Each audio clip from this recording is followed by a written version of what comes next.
So, how aware are you of Resident Evil, Mike? I'm aware of it. I didn't realise Joseph Fritzl was involved, as it seems to say on that camera there, but other than that, I pretty much sum it up for me, man. Right, Resident Evil. So, 1996, Capcom and Shinji Mikami come out with the very first survival horror game.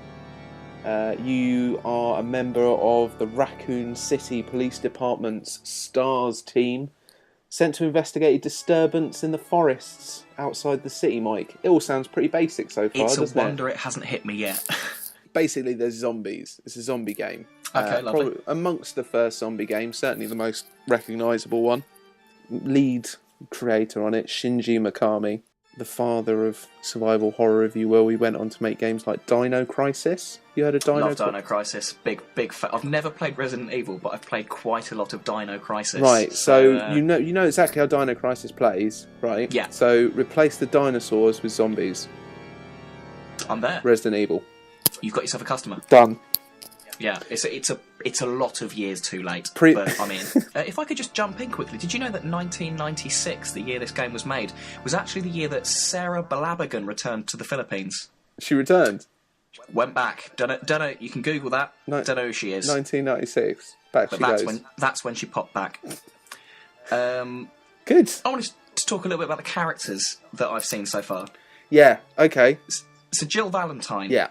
They've done a very good thing with Jill Valentine in this, which is to stop her being this kind of slightly horrible video game pastiche of a woman. They've made her completely dead behind the eyes. Don't know if you've seen that. She just stares.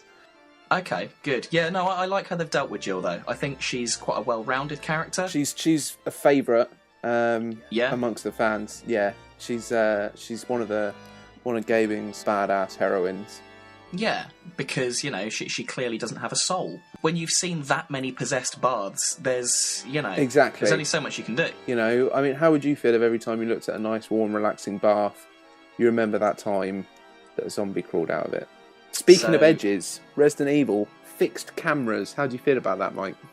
I think it looks somewhat confusing, the movement in this game. Right. The version that we played here is actually they've overhauled the movement system, so it's a bit closer to what you get nowadays. But when it first came out, it was a turret system. So you pressed up to move forwards and left and right to sort of rotate on the spot. You remember like that old tank game? I do. The old tank game. Like that. I do. But with a person running away from zombies. Okay. Well, that's certainly an interesting way to go about it. It was part of the fun, though, because it was... You really, especially when you're trying to run around and avoid zombies when you haven't got much ammo. When you're trying to do it in that system, it was... Yeah, quite a simple sort of very basic control system, but actually added to the gameplay a little bit.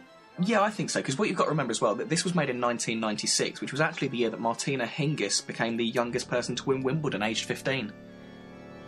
So there you go. In that world. The records are toppling, and then... People are moving in circles with left and right. Resident Evil, along it comes. Here it is. Do you reckon Martina Hingis played Resident Evil when it first came out? I think if she did, she'd have approved. Was she old enough? I was literally about to make the same point, but I believe it's a 15 game. So as the record books tells us, Mike. Hingis is slaughtering zombies left, right and centre, mate. Why am I seeing piano playing here? I'm looking at a Chris there that at the very best feels this is an inopportune time to play piano.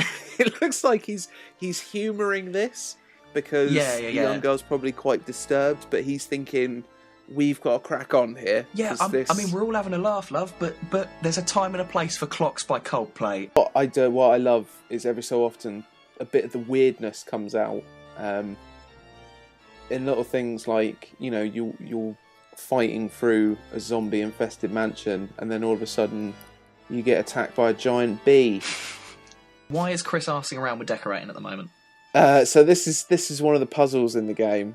It seems incredibly perfunctory considering what's going on outside. This is the thing I quite like about Resident Evil. There are never moments in The Walking Dead where it's like, Carl, we need to push these statues. And with that, we'll see you next time. I think we're done. Yeah, see you next time. Bye then.